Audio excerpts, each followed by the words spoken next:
Hello friends, मैं पवन कुमार आपका स्वागत करता हूं आपके अपने YouTube channel HLB digital classes में। दोस्तों, आज की क्लास बहुत महत्वपूर्ण है क्योंकि आपने देखा होगा जो आपके पेपर्स होते हैं उसमें आपका दो क्वेश्चन 6 नंबर के पूछे जाते हैं फुल नंबर के। तो इत्तेफाक से आपका ये 6 नंबर का क्वेश्चन छूटने ना पाए, इसलिए वीडियो को पूरा लास्ट तक देखिए, इसके बिल्कुल मत करना। तो आइए शुरू कर लेते हैं। आपको पहले सवाल में दिया गया है समीकरण की लीनियों को रैखिक समीकरण में लेकर बदलकर इसको हल कीजिए। आपको जो समीकरण दिया गया है और इन समीकरणों का आपको सॉल्व करना है। पहली समीकरण 1/2x + 1/3y बराबर में 2 और दूसरी समीकरण है 1/3x + 1/2y बराबर में 13/16।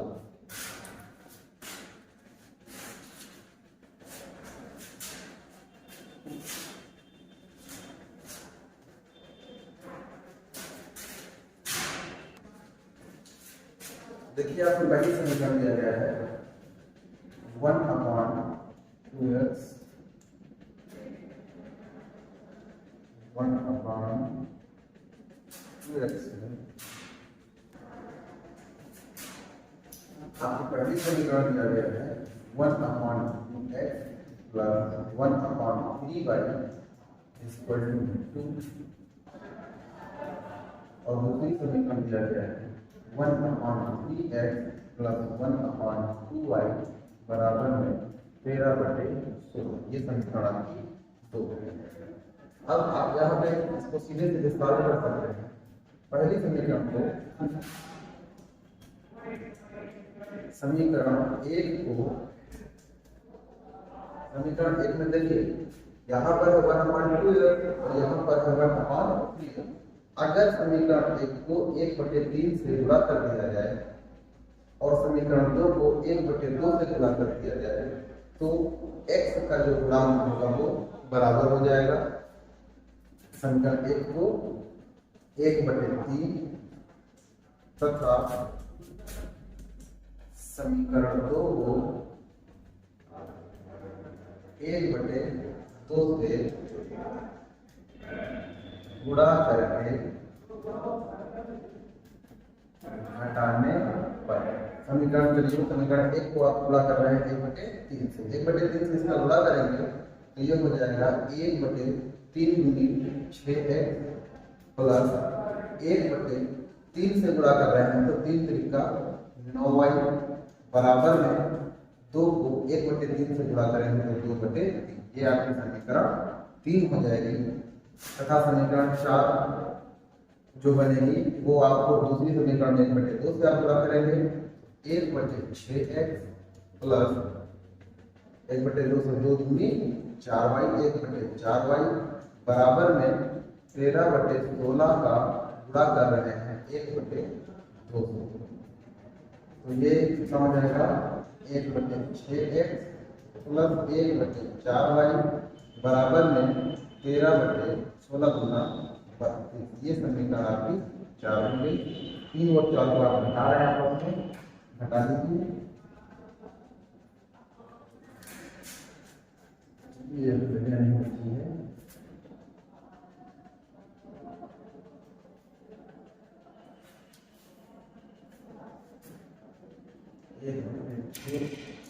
x प्लस 1/9y बराबर में 2/3 और 1/6x प्लस 1/4y बराबर में 13/32। घटाने पर नीचे जो समीकरण होती है उसके निशान चेंज हो जाते हैं। 1/6x प्लस का है, 1/6x माइनस का है, ये कैंसिल आउट हो गया। आपके पास बचा है 1/9y प्लस का और 1/4y माइनस का। सामने बराबर दोनों तरफ 2/3 प्लस का है और 13/32 माइनस। इधर आप एलसीएम कितना लेंगे 32 और 3 का एलसीएम तो 3 6 96। 32 को आप 32 गुना 64 माइनस 13 गुना 39 और इस साइड आप एलसीएम लेंगे 9 को 36y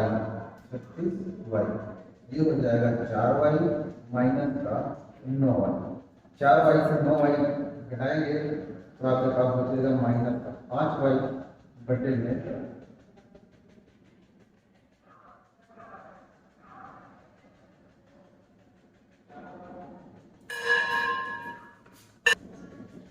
यहाँ पर एलसीएम लेंगे आप कितना 9 को 36 y सामने तरफ में लेंगे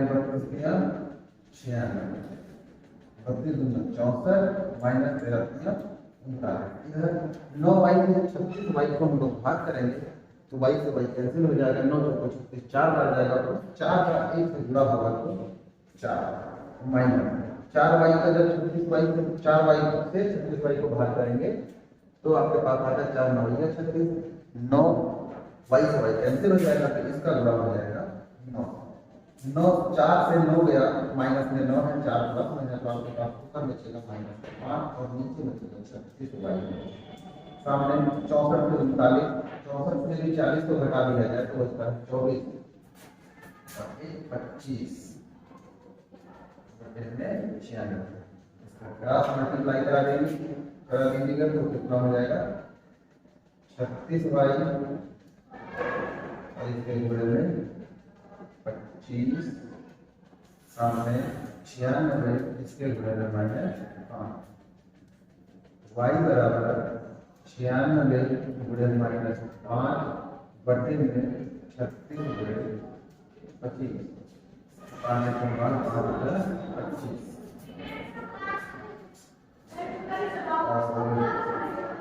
इसको काटेंगे 2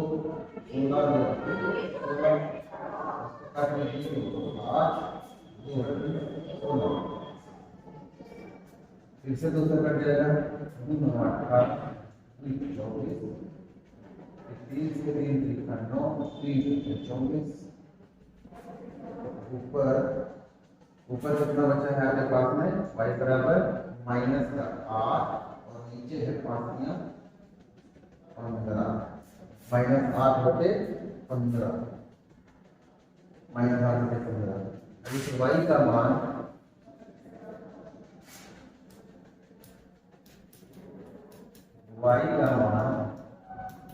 समीकरण किस समीकरण में कितनी समीकरण है समीकरण 1 में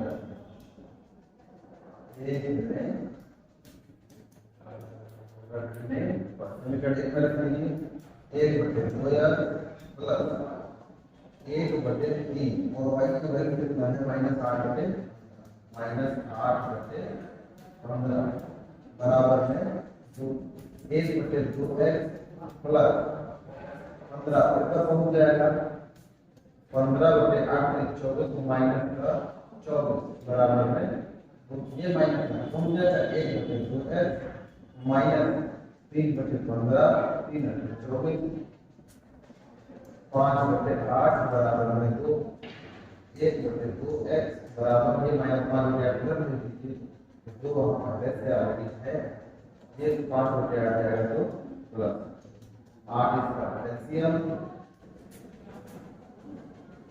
8 में 16 प्लस 5 में 2x बराबर 21 बटे में 8 क्रॉस मल्टीप्लाई 21 गुणे 2x बराबर में 8 x बराबर 8 बटे 21 गुणे में 2 करना कोई भी को x बराबर 4 बटे 21 x बराबर 4 बटे 21 और y बराबर माइनस 8 बटे 15 ये आपका आंसर हो जाएगा।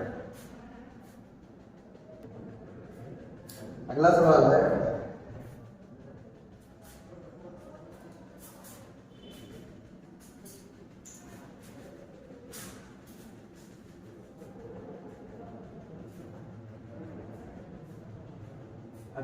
है आपके लिए 2 वर्गों के क्षेत्रफलों का योग 117 वर्ग मीटर है। यदि इनके परिमापों का अंतर 12 मीटर हो तो दोनों वर्गों की भुजाएं ज्ञात कीजिए। दो वर्गों के क्षेत्रफलों का योग 117 वर्ग मीटर। आपके पास दो वर्ग हैं। वर्ग किसको कहते हैं? वर्ग कहते हैं ऐसा चतुर्भुज जिनकी चारों भुजाएं बराबर। दो वर्ग है आपके पास में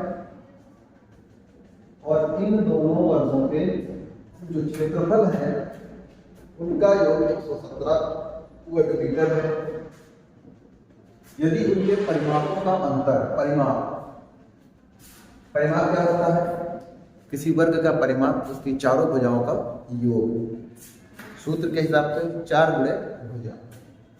परिमापों का अंतर जो दिया गया है वो 12 मीटर हो तो दोनों वर्गों की भुजाएं ज्ञात कीजिए। तो मान लीजिए इसमें माना बड़े वर्ग की भुजा बराबर x मीटर। माना बड़े वर्ग की भुजा बराबर x मीटर तथा छोटे वर्ग की भुजा बराबर y मीटर। ऐसा अगर आप दो शब्द के हिसाब से लगाएंगे तो आपको आसानी से बड़े वर्ग की भुजा x मीटर और छोटे वर्ग की भुजा y मीटर। अब बड़े वर्ग का परिमाप क्या होगा? और अच्छा यहां से एक समीकरण बना लेते हैं। आपको दोनों वर्गों के क्षेत्रफलों का योग, तो बड़े वर्ग की भुजा दिया गया है x मीटर, तो बड़े वर्ग का क्षेत्रफल क्या होगा? बड़े वर्ग का क्षेत्रफल भुजा स्क्वायर, वर्ग का क्षेत्रफल क्या होता है? भुजा स्क्वायर एक्स स्क्वायर। और छोटे वर्ग का क्षेत्रफल, छोटे वर्ग का क्षेत्रफल बराबर भुजा स्क्वायर यानी वाई स्क्वायर। अतः प्रश्नानुसार आपको प्रश्न में दिया गया है दोनों वर्गों के क्षेत्रफलों का योग यानी X square plus Y square बराबर 117 वर्ग मीटर। यह आपकी पहली समीकरण। पुनः दिया गया है यदि उनके परिमापों का अंतर, तो बड़े वर्ग का परिमाप, बड़े वर्ग का परिमाप, बड़े वर्ग का परिमाप। अब बड़े वर्ग की भुजा क्या थी? x meter. और तो इसका परिमाप क्या होता है? 4 गुणे भुजा यानी 4 गुणे x मीटर। और छोटे वर्ग का परिमाप, छोटे वर्ग का परिमाप क्या हो जाएगा? 4 गुणे y मीटर। अब प्रश्न में आपको दिया गया है कि दोनों वर्ग उनके परिमापों का अंतर यानी बड़े वर्ग का परिमाप आपके पास है 4 गुणे x और माइनस में 4y, तो आपके पास बचता कितना है? 12 मीटर। इधर आप 4 कॉमन ले लीजिए तो x माइनस वाई बराबर 12, x माइनस वाई बराबर 12/4, 4 12। यहाँ से अगर y बराबर आप निकालना चाहेंगे तो 3 इधर ले आइए, x माइनस 3 बराबर y। ये समीकरण।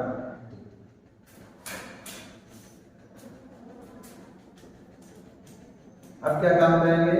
अब करेंगे समीकरण 2 से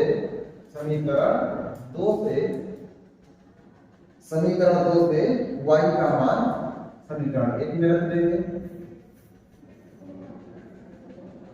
समीकरण 2 से y का मान समीकरण 1 में रखने पर,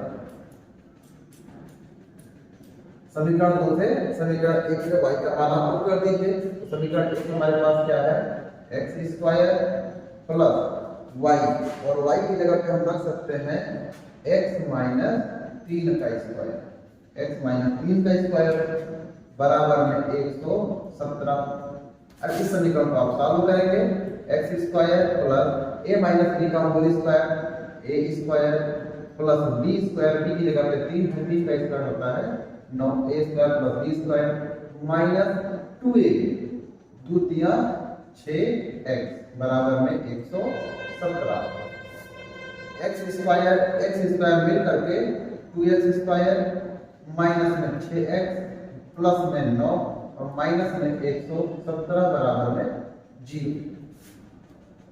2x स्क्वायर माइनस 6x 117 से 9 को घटाइए, 117 से 10 जाता है तो 107 बचता है, 108 बचेगा, वो भी माइनस का 108 बराबर में 0। अब देखिए आपको दो कॉमन दिख रहा था, दो कॉमन ले लीजिए, x square minus 2 3 6 3x minus 2 25 10 और 2 चौको 8 बराबर में 0।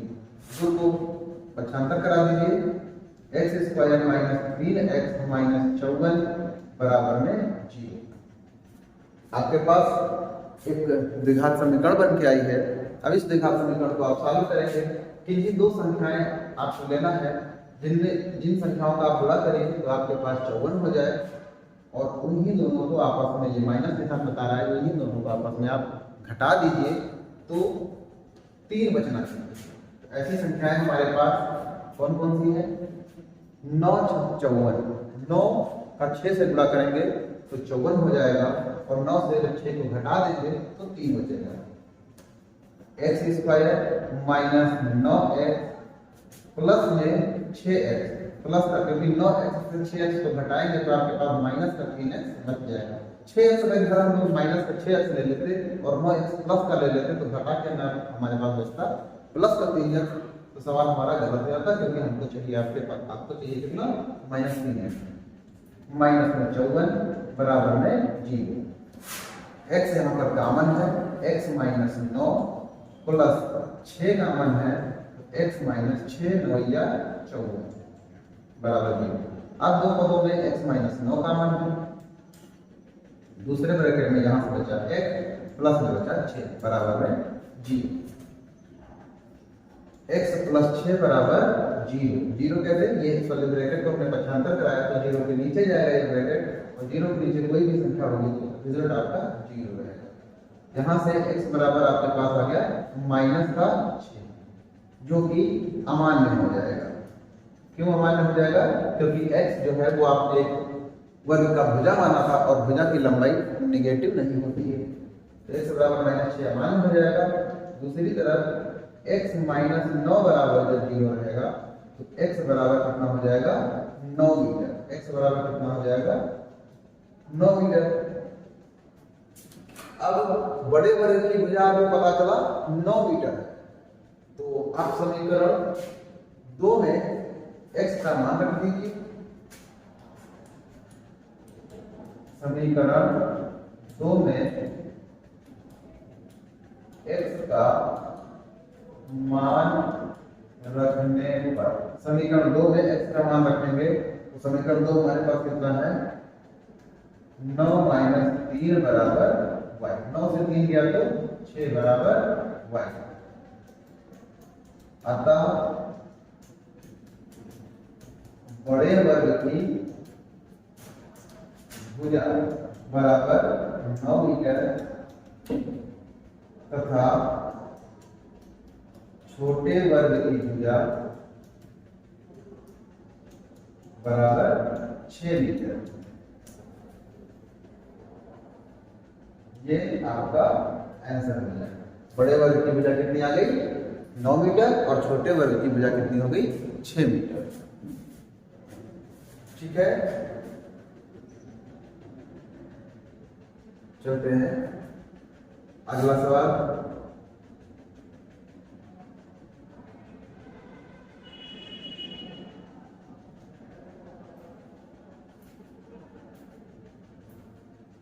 अगले सवाल की तरफ चलते हैं। अगला सवाल हमारा क्या है? देखिए ये सवाल आपके पूरे 6 नंबर के पूछे जाते हैं।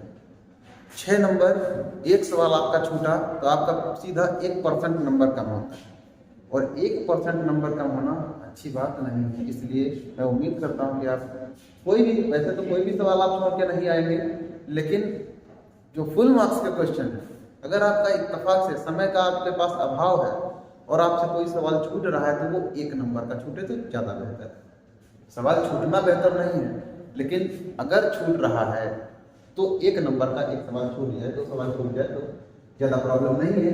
लेकिन 6 नंबर का अगर एक भी सवाल छूटा तो आपका सीधा 1% नंबर कम हो जाता है। तो यहाँ प्रयास करिए कि आपका कोई भी सवाल ना छूटे। 6 नंबर फुल नंबर का जो क्वेश्चन है, 6 नंबर का, 4 नंबर का, उनमें से कोई भी सवाल आपका नहीं छूटना चाहिए। अगला सवाल क्या है? 60 मीटर ऊंची एक मीनार है और उसकी एक चोटी है। चोटी से एक मकान की छत का आधार को देखा जा रहा है और कोण बन रहा है 51। आपको पहले भी हम लोगों ने, या आपके जहां भी आप पढ़ रहे होंगे वहां पर आप सवाल लगाए होंगे तो आपको याद होगा कि 51 कोण बनता है। इसका मतलब हम कहीं ऊंचे खड़े हैं और ऑब्जेक्ट हमारा कहीं पर नीचे है। तो 60 मीटर ऊंची एक मीनार है,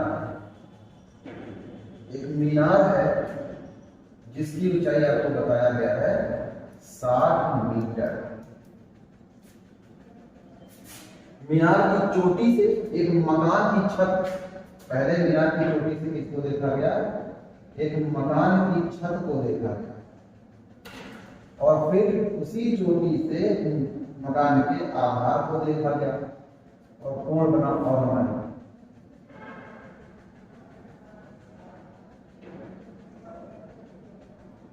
ये कोण कितना बना है? 45 अंश। मीनार की चोटी से एक मकान की छत को जब देखा गया तो बना और हमारा कोण 45 अंश का।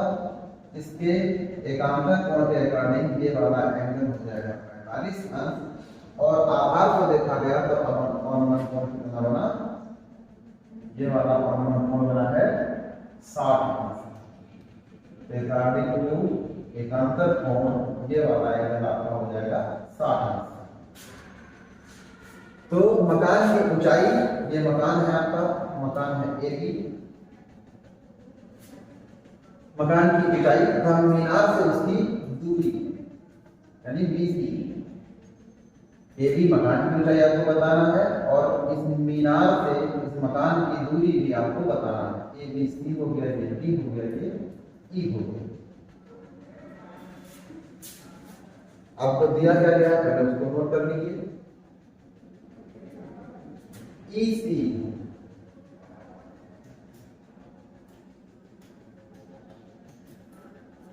EC बराबर 60 मीटर, EC बराबर 60 मीटर दिया है आपको। माना मकान की ऊंचाई, मकान की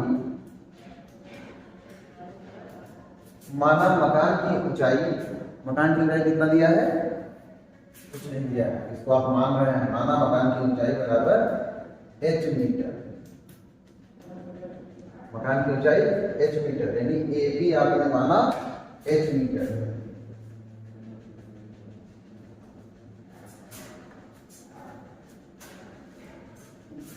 ठीक है, तो आपके पास जो ED हो जाएगा, तो ED कितना हो जाएगा? टोटल 60 मीटर है। टोटल मीनार कितनी ऊंची है? 60 मीटर की। तो जो यहां से ED का वैल्यू हो जाएगा 60 माइनस h मीटर। ED बराबर कितना हो जाएगा? 60 माइनस h मीटर। माना BC बराबर, और BC को आपने माना x मीटर। BC को कितना माना? x metre. तो AD भी आपका x मीटर हो जाएगा। ठीक, अब हम लोग चलते हैं समकोण त्रिभुज। समकोण त्रिभुज ECB में, समकोण त्रिभुज ECB 60 अंश है। इसको हम लोग tan के साथ लेके जाएंगे तो लंब बटे आधार, यानी tan 60 बराबर EC बटे BC, tan 60 का वैल्यू √3, EC का वैल्यू 60 और BC का वैल्यू x। यहां से बटे 1 करके आप क्रॉस मल्टीप्लाई करा लीजिए। √3x बराबर 60, √3x बराबर 60। ये अंश नहीं है,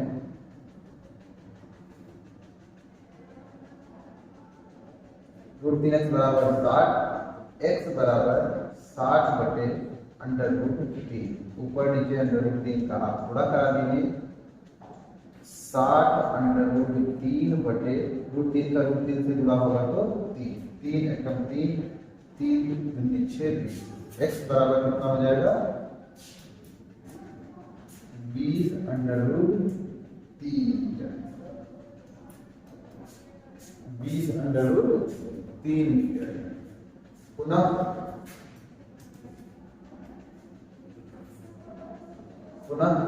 समकोण त्रिभुज,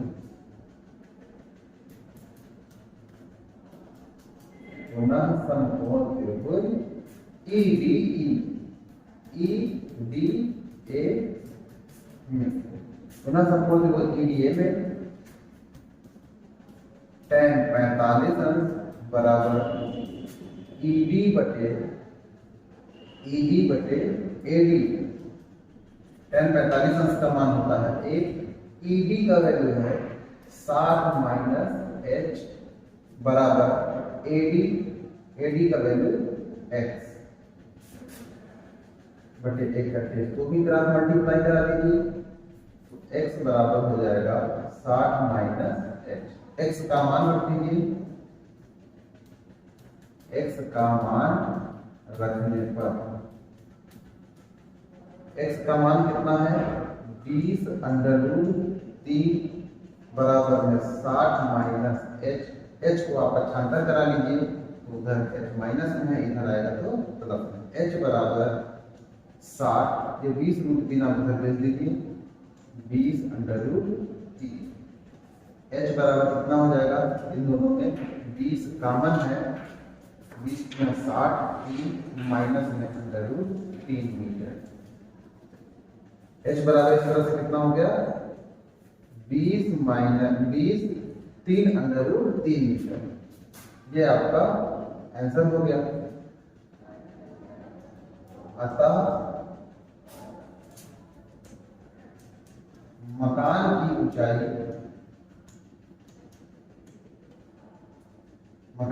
कितनी हो गई 20 3 √3 मीटर तथा मीनार से मकान की जो दूरी पूछ रहा था वो दूरी कितनी आएगी 20 √3 मीटर। तो इस तरह से आपके ये 3 इम्पॉर्टेंट सवाल पूरे होते हैं। आशा करता हूँ कि आपको समझ में आया होगा। आप अपनी पढ़ाई कंटिन्यू जारी रखिए, लगातार पढ़ते रहिए। इसका कोई फर्क आपके ऊपर नहीं पड़ना चाहिए कि आपका सिलेबस पूरा हो गया है। सिलेबस पूरा हो गया है तब आप चुप मार के बैठ मत जाइए, क्योंकि अभी भी इतना टाइम है कि जो आप पढ़ चुके हैं वो आपके दिमाग से वो गायब भी हो सकता है। इसलिए कंटिन्यू मेहनत करना बहुत ज़्यादा ज़रूरी होता है। तो आप अपनी पढ़ाई में व्यस्त रहिए। मिलते हैं नेक्स्ट वीडियो में। जय हिंद।